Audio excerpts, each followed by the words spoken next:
they couldn't believe when they joined Bishop Stortford that they were allowed to play on the main pitch, a pitch where W.G. Grace has played and Dennis Compton, and there's a lot of history on that ground. And obviously it's a minor counties ground. So for cricketers to play that level of ground is always a special thing. And yeah, the ladies play there on a Sunday. And I think that's a wonderful two-way street because, of course you want to see cricket being played on that beautiful ground on a Sunday.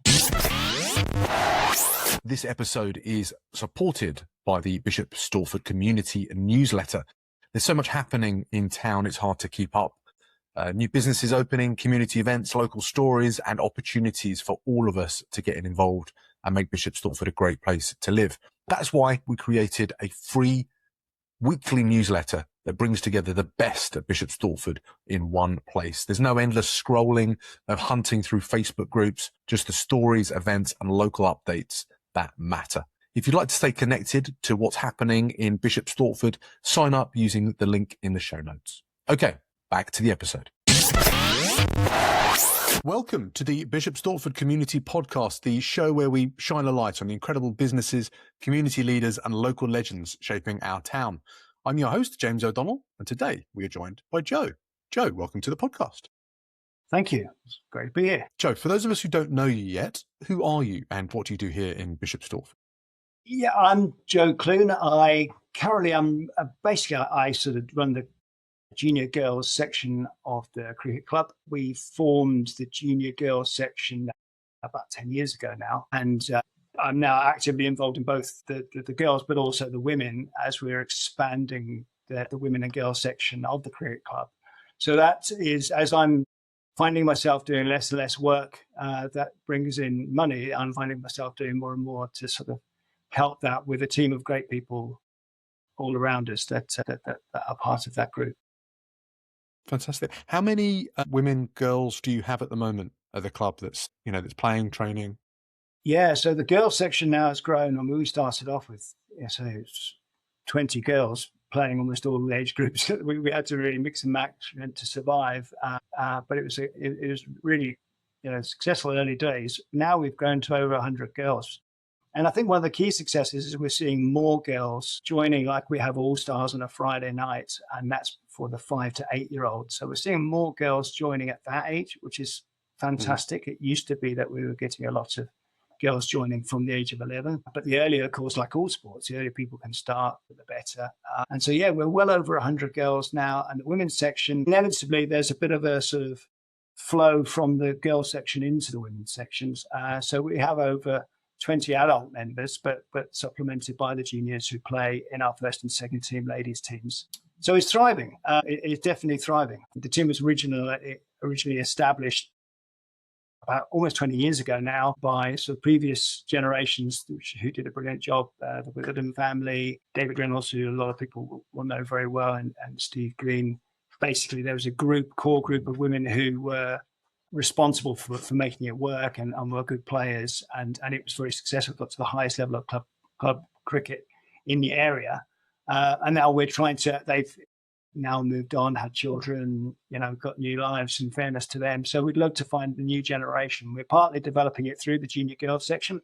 That's great, but we're sure there must be women out there right now who used to play, are interested in the idea of playing again, and we hope that we can find them and supplement the talented people we've got, and they can enjoy some success, because the women won the Essex League last year, so that they're doing very, very well. And the junior girls are always in junior league finals.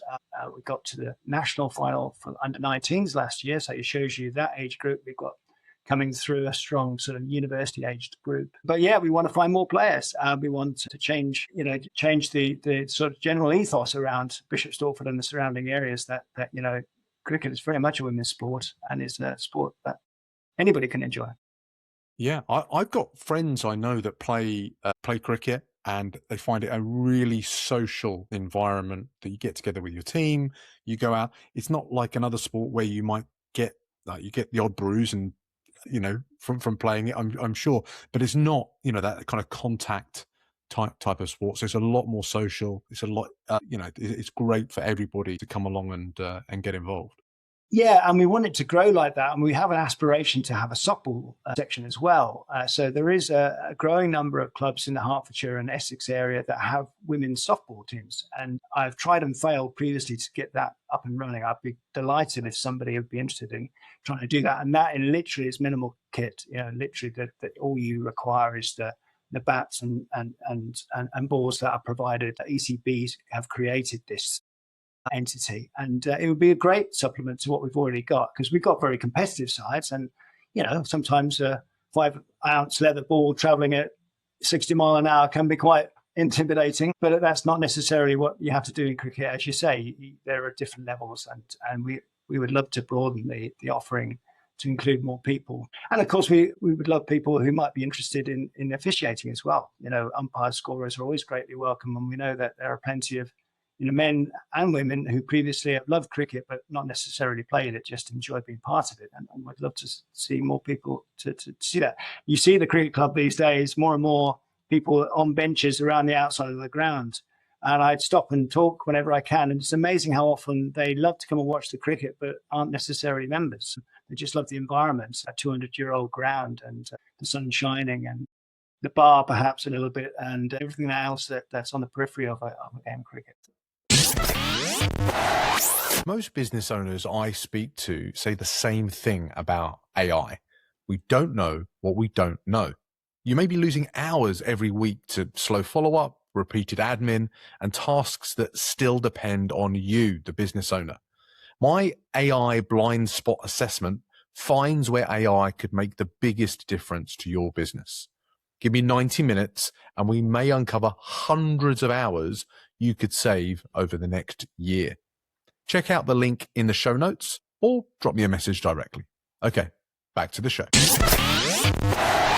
A 200-year-old ground, incredible. It's one of the places to go in Stortford, isn't it? And spend time. Is that where all the women's matches happens as well? Retired lady member, and they couldn't believe when they joined Bishop Stortford that they were allowed to play on the main pitch. A pitch where W.G. Grace has played and Dennis Compton, and there's a lot of history on that ground. And obviously it's a minor counties ground. So for cricketers to play that level of ground is always a special thing. And yeah, the ladies play there on a Sunday.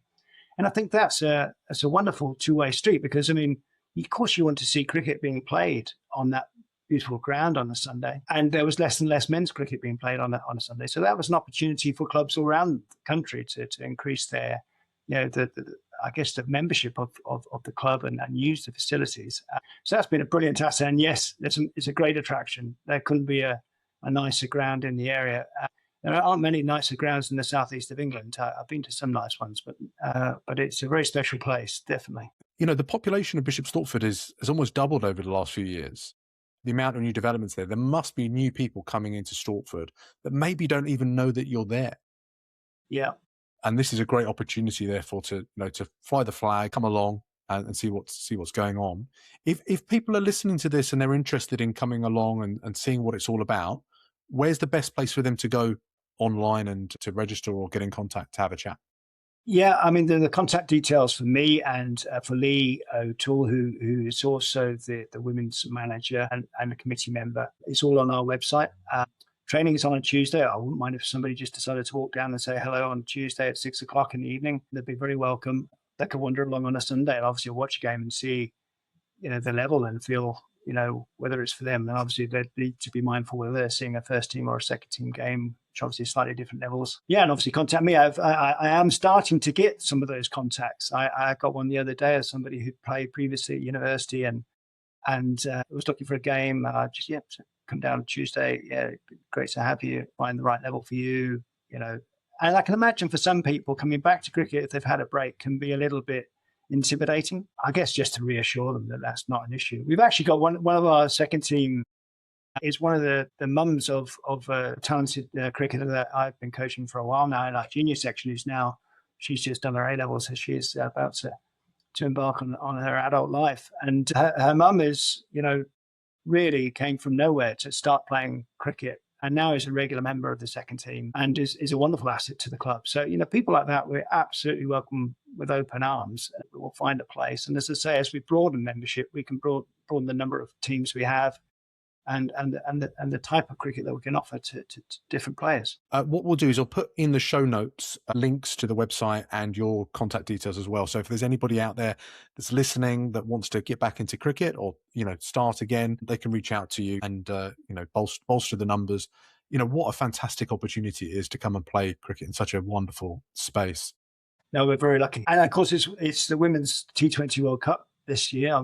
It's clearly competing with the Men's Football World Cup, which makes it slightly challenging. But certainly the fact if England women can get to the final at Lord's on, I think it's the 5th of July, that'd be wonderful. A great advert for where the women's game has gone in this country. And that's the thing. It is growing from strength to strength at every level. It's actually one place where a female sports person in a team sport certainly can earn a significant amount of money these days, which is a far cry from when I first started even watching. We had Charlotte Edwards, the current England coach, play for Bishop Stortford the year that we first started playing at Bishop Stortford ourselves, and my children were able to meet Charlotte. She scored 178 for the women.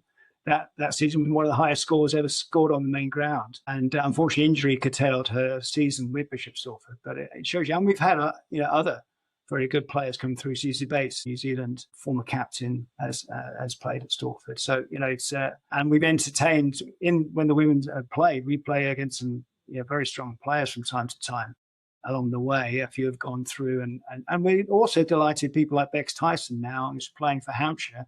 It was only a couple of years ago she was playing for our ladies' first team and for Hertfordshire, but she always showed a lot of talent. She was one of our leading wicket takers for a long time, and then has found herself contracted to play for Hampshire, but she's also playing for, I think they're called the Manchester Super Giants this year in their 100. So she played for London Spirit last year. She's playing for the Manchester franchise this year in the 100. So her career is blossomed, which is brilliant to see, and it's great when we see her come back from time to time to say hello. Yeah. But that, what a success story. So it's been there for 200 years. It's got this pedigree of incredible players that have come through. A fantastic opportunity for people to come down and get involved. Joe, thank you so much for sharing that with us today on the podcast. Are you ready for some Stortford Spotlight questions now? Yeah. Most business owners I speak to say the same thing about AI. We don't know what we don't know.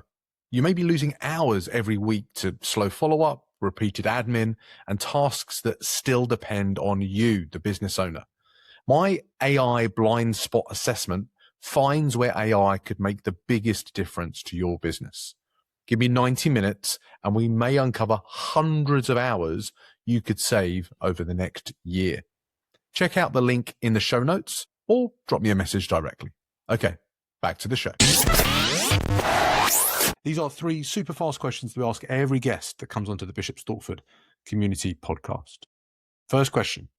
If you could put one sentence on a billboard in Jackson Square, what would it say and who needs to hear it the most? Keep playing sports. I know there's a massive drop-off, more so for women. It's almost double the drop-off in teenage years of women playing sport. And how many times do people regret that in later life? They wish they maintained whatever sport it might be. And I'd love to, I could say it's play cricket, but I'm really not prejudiced. I love my sport, but any sport they may wish to play. Question 2.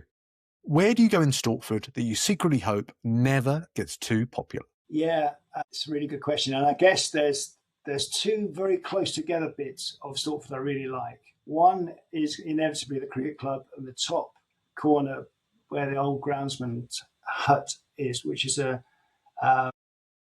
it's just got this view over the playing fields to the road, the Roman road that it's alongside. That's 2,000 years old, and the trees and the birdsong and all that. It's a stunning little spot there because it's on a hill. It's a perfect place to watch the game below. I think people miss that. I'm sure the people that go to the allotments next door are very familiar with it as well. But the other bit is behind it, there's the heath. I sometimes walk the dog. And in particular this time of year, it's a shaded spot to walk the dog, and the birdsong's wonderful. And it's quite peaceful. So you can sometimes still hear the cricket nets being used and what have you, but it's a lovely little spot that most people don't know. Fantastic. I've not heard of that before as well. So you're going to now get a lot more busy, Joe, now we've shared it on the podcast. Thanks for that. And last question, question 3. who's doing something special in town that more people need to know about? I mean, there's a lot of brilliant things going on in the town. I do think, actually, we are spoilt as members of the Sports Trust at Bishop Stortford that the Charles Edward Pavilion, now the building itself may not be the prettiest, but the people that run it, so Martin Sedgwick or Sedge and Toby or Neil Range and the rest of the team that run that, their staff and everything, I think it was talked about as the best beer garden in Bishop Stortford. And it kind of still is. You know, there aren't many better places to have a drink. I say on the Sunday you can watch the ladies, but you know, any time of the day. And I believe they've been open every day for the last, I don't know how many, 1,000 days. There used to be a billboard out in the front just saying how many days consecutively open. But yeah, every Christmas Day, Boxing Day, everything's. And yeah, it's very well run, very well staffed, very good beer, and just nice people. So yeah, no, quite spoilt in a way. There aren't many cricket clubs, having talked about the wonderful ground, have such a wonderful pavilion to support us as well. Fantastic. It sounds like a great place for you to go recruiting as well. Indeed. Trying to get people into the teams. Joe, that's been wonderful. Thank you so much for jumping on the podcast with me today. That's a wrap. Thank you for joining me on the Bishop Stortford Community Podcast. Thanks, Joe. If you've enjoyed this episode, the best way to support the show is to leave a quick review on YouTube, Apple or Spotify, wherever you're watching or listening to this, and then share it on your socials, or maybe share it with someone in town who's not on social media that used to play cricket. Get them back in to the game, get in contact with Joe and get back out onto that incredible pitch you've got there. And if you've got a local legend, someone that's investing in the community, investing in sport or music, anything like that in Bishop Stortford that you think we should feature on the podcast, drop their name in the comments below. I can reach out to them and invite them on for a little chat. Again, Joe, thank you so much for joining us today on the Bishop Stortford Community Podcast.